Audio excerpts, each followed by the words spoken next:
Hello mga moms! Samahan niyo ako at magluluto tayo ng napakasarap na palabok espesyal ala cre.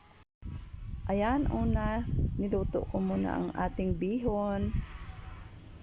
Pagkatapos ahon ko na ito nang ito'y maluto na.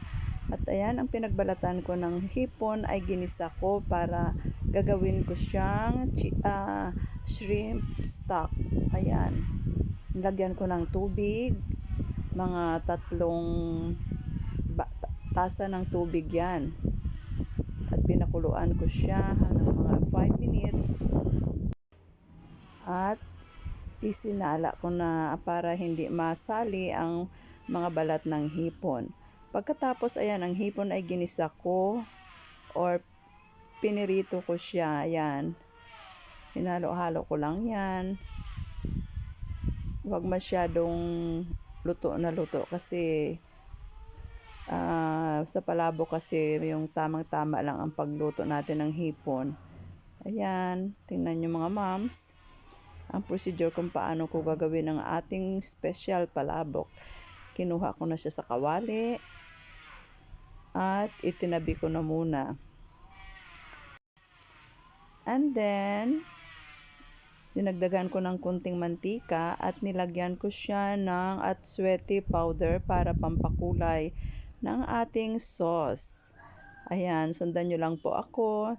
Bago ko siya ginisahan ng sibuyas at saka bawang. Ayan, igisa-gisa na lang po natin siya. At by the way, ang atin pong palang karne, baboy pala yan, ay inano ko na lang yan sa food processor. Hindi na ako nagpagiling sa market. Ayan guys. Nang medyo tosta na o medyo brown na ang ating bawang at sibuyas, inilagay ko na ang ating giniling na baboy at saka ko hinalo-halo at nilagyan ko ito ng mga pampalasa na ayon sa aking panlasa. Ayan, nakita nyo, linagyan ko ng black pepper na durog, may asin, may toyo, at nilagyan ko din ito ng pampalasa ang magic sarap para dagdag sarap sa ating niluluto na palabok.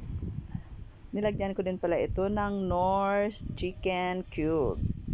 At ayan, nakita nyo, nilagyan ko ng oyster sauce at kunting asukal para pampabalance ng ating lasa. At ayan, inihalo ko na ang ating shrimp stock para masarap yan kasi shrimp stock yan eh. At nag-prepare na rin ako ng ating slurry. Yan po ay ang cornstarch at tubig lang. Bali, mga 3 kutsarang cornstarch yan, inihalo ko sa tubig. Yan, nilagyan ko ang ating sauce ng chicharon na baboy. Nang medyo okay na at medyo luto na ang ating sauce, nilagay ko na ang ating slurry. At hinalo-halo, ayan, nakikita nyo, yan na ang tamang consistency ng ating palabok sauce. Napakasarap po niyan, mga moms. Tingnan nyo mamaya. Ayan na, at na-plating ko na at kainan time na. Ayan, samahan nyo ako at kakain na tayo. Tingnan nyo mga moms, parang hindi ako makapagsalita niyan nang ako'y nagsubo na at natikman ko na kung gaano kasarap ang ating niluto na palabok espesyal ala cre. Ayan, tingnan nyo mga moms, oh. Hindi ako makapagsalita niya nang natikman ko na kasi parang gusto ko nang isubo lahat yan eh. Ang sarap-sarap po kasi. Napapailing ako. Ang sarap-sarap talaga niyan mga ma'am. Subukan nyo ito magluto sa inyong bahay. Jack na magugustuhan ng inyong pamilya, mga anak at iyong darling. Ayan, tingnan nyo. Sarap na sarap po ako dyan sa aking niluto. Hindi kasi ako mahilig sa maraming sauce, kaya yan lang.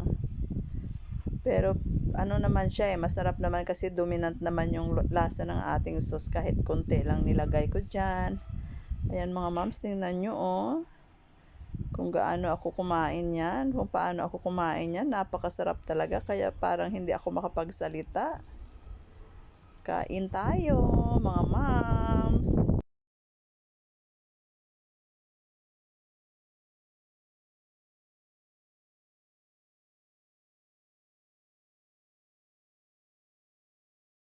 Ayan, kumain tayo ng mabuti para buhay ay happy at healthy. Bye!